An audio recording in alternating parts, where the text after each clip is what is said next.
Today on Vall News, killings on college campuses. Investigators in Georgia and Kentucky are investigating the deaths of 2 students, what they're saying about how these students died. And fallout continues after Alabama's Supreme Court ruled that embryos are people. How state lawmakers are responding to this controversial ruling and what it can mean for the future of IVF in Alabama. Plus, last holiday season's hottest gift, Stanley Cups, have recently come under fire for how they are manufactured. Is the popular brand in danger? Vall News starts right now.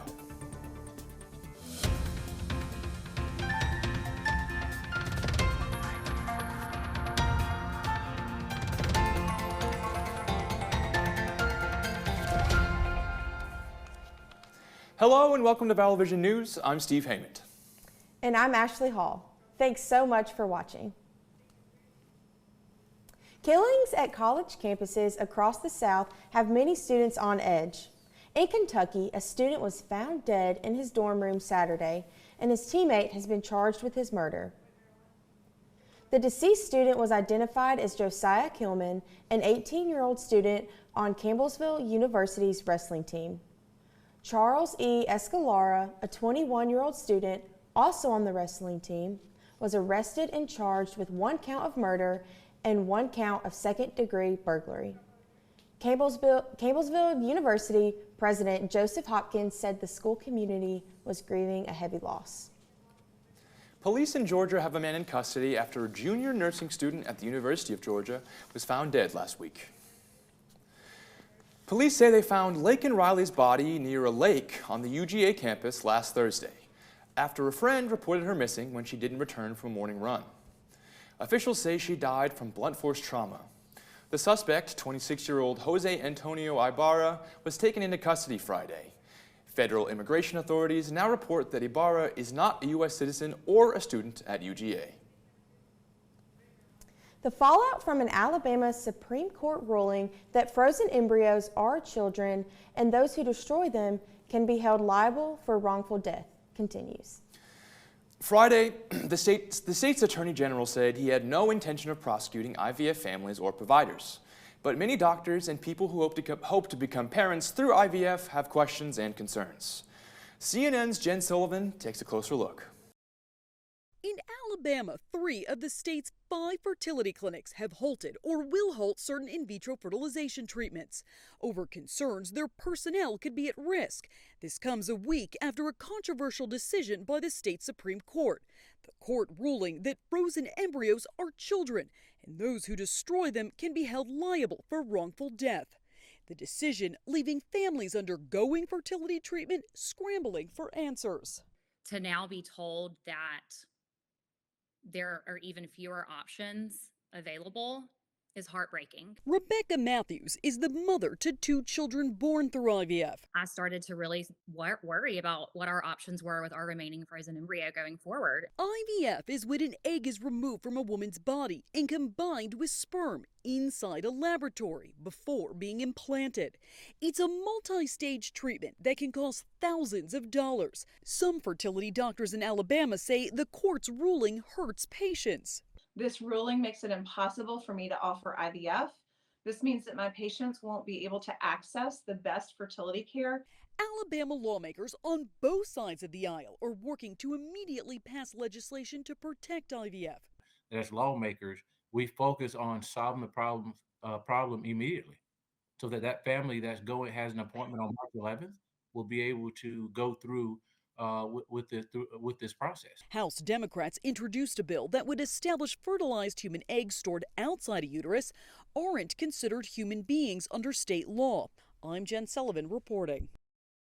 Alabama Senate Republicans are also expected to file legislation to protect IVF, but the timing is unclear. Turning to campus news, UM faculty, staff, and students can now request an alternate email address. According to Chief Information Officer Joe Walsh, this process will allow people to request email addresses that reflect their preferred names or update their name if it changes, for example, when someone gets married. This change also prevents people from being assigned email addresses that awkwardly abbreviate their last name.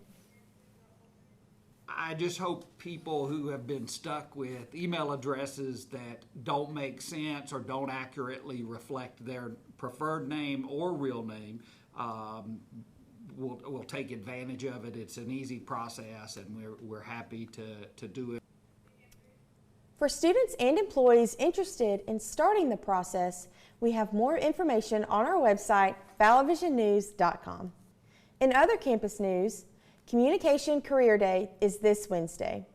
The networking fair is from 10 to 11:30 in the Student Activity Center and is open to all students, faculty, and staff. The event will spotlight a variety of communication-related careers, including news, video, production, social media, public relations, and more. This event is co-sponsored by the Department of Communication and the Career Development Center. The Supreme Court heard arguments Monday with the potential to change the course of social media in this country. With Texas and Florida already passing their own laws forbidding tech companies from removing content in their states, Ivan Rodriguez breaks down how the court's decision could impact the future of the internet. At the heart of Monday's Supreme Court arguments, the First Amendment. Can states ban social media companies from blocking content in order to protect the user's free speech? Or does doing so infringe on the company's First Amendment rights to moderate their own platforms? If this statute goes into effect, we'd sort of have to fundamentally change our business models. Texas and Florida both passed laws in 2021 looking to keep social media sites from what the states described as unfairly silencing conservatives. Florida Solicitor General Henry Whitaker argues the state's law is constitutional because it targets behavior, not expression. He says the companies act like public utilities and should be regulated the same way. The telephone company and the delivery service have no First Amendment right to use their services as a choke point to silence those they disfavor. Opponents, including NetChoice and industry groups suing to block both laws, argue the laws violate the company's own First Amendment rights to decide what speech to welcome on their private platforms. Their attorney telling the Supreme Court the broad nature of the laws could lead to a wide range of unintended consequences. These same companies are getting hammered by people that say we're not doing enough to keep material that's harmful to children off of these sites, and yet these laws make it impossible for us to keep material that's harmful to children off of our sites. Republican presidential candidate Nikki Haley says she will fight on, despite losing her home state of South Carolina to Donald Trump. Voters in South Carolina cast their ballots during Saturday's primary, and Trump won almost 60% of the vote. Despite Haley's double-digit loss, she says she is not giving up. She's now campaigning in Michigan before moving on to Super Tuesday states. We'll keep fighting for America, and we won't rest until America wins. Alabama's presidential primary is next week as part of Super Tuesday, when more than a dozen states and U.S. territories hold their primaries. More than a third of all Republican delegates are up for grabs that day. Remember, there's always more news 24/7 on our social media pages. Just search for ValVision News on Instagram, Facebook, and X for more stories throughout the week. Still ahead on ValVision News, Stanley Cups are all the rage. Why the company is now being sued. Spring break is just a few weeks away. Hear from travel experts about trending destinations for your upcoming vacation. We'll be right back.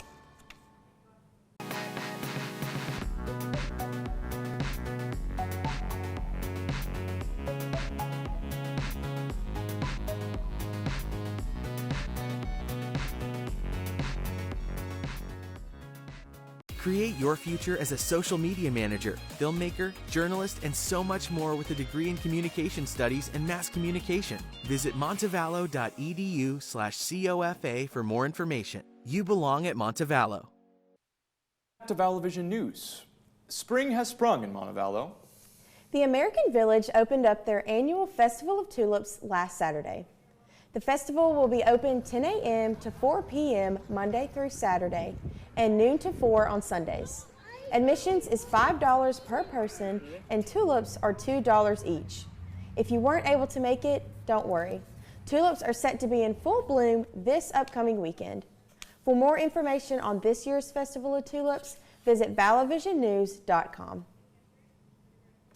Air travel is flying high in 2024. The upcoming spring break season will be no exception, but sold-out flights to some destinations may surprise passengers. Karen Kafa explains why some cities are eclipsing others when it comes to spring break travel. You expect flights to beach destinations to be crowded during spring break, but add a few unexpected cities to the spring break list this year. And wherever you are headed, act quickly for the best fares and seats. Americans are ready for spring and a break. People are ready to take advantage of school closures and get out of cold climates and go find some warmth. In addition to sun and fun, Christy Hudson of Expedia says they've found different destinations trending for spring 2024. Not only are people headed to the kind of typical spring break destinations, but there's also a major event happening during the spring break window. A total solar eclipse is set to cross North America on April 8th, and U.S. cities within the path of totality like Dallas, Indianapolis, even Cleveland expect a boost during a busy time. That is the busiest and priciest time to fly during the spring season. You can get better rates by flying at the very beginning of March or the very end of April. Going.com travel expert Katie Nastro also recommends flexibility since breaks and demand vary. So say, for example, your children's spring break is end of March, but a city sort of nearby, an airport that you could sort of fly out of, their school schedule is, say, a week or two later. You can actually sort of use that to your advantage. Nasser also says to look for best fares now. You want to just make sure you're doing yourself a favor and just circling 21 days out from when you're looking to fly as your absolute book by date. And price out an itinerary with 2 one-way fares, maybe even on different airlines or to different nearby airports to see if it's cheaper than a round trip. And with air travel thriving, experts recommend getting started on your summer travel plans right now, especially if you're headed to an international destination. The so-called Goldilocks window, that sweet spot for international airfares, is a little bit longer than it is for domestic. Going.com advises starting a search for those international fares as far as 8 months out. In Washington, I'm Karen Kafa. So, do you have any big spring break plans, Ashley? I think I'm just headed to the beach. I'm really excited. What about you? That's fun. I'm hoping to, I've not arranged it yet, so, we'll see if I actually make it happen. But I'm hoping to go to the beach for a few days with my girlfriend. But absolutely. That sounds great. We'll see. Yeah. It's the best time of year. I know. I'm very excited. I need the break. Oh, absolutely. Me too. Count down the days. Count down the days. The maker of the very popular Stanley Cup is being sued. Customers have claimed that the company failed to disclose their tumblers contained lead. Stanley says the lead is in the sealing material used to secure insulation around the base. According to Stanley, the lead is not anywhere that would come into contact with customers. There have been no official reports of health complications caused by the tumblers. So I know you have a Stanley Cup. I do. And normally I don't use it as often because I heard about this a while back.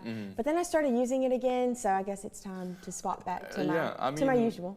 It seems like a lot of fuss over nothing to me. It if is. it's just, the bottom of the cup that's not even exposed. Yeah. I think people are just, making a mountain out of a molehill a little bit. But absolutely. That's just my opinion. Beyonce is breaking records with her new country music. The Grammy Award-winning artist made history last Tuesday when her new song, Texas Hold'em, debuted in the top spot of Billboard's Hot Country Songs chart. This made her the first woman to have both topped the Hot Country and the R&B and hip-hop songs charts since the list began in 1958. Remember, there's always more news from our team of reporters on our website. Visit ValleyVisionNews.com to see more stories from throughout the week. That's all the time we have for today's show. Thanks for watching. Be sure to tune in to Valley Vision News again next week.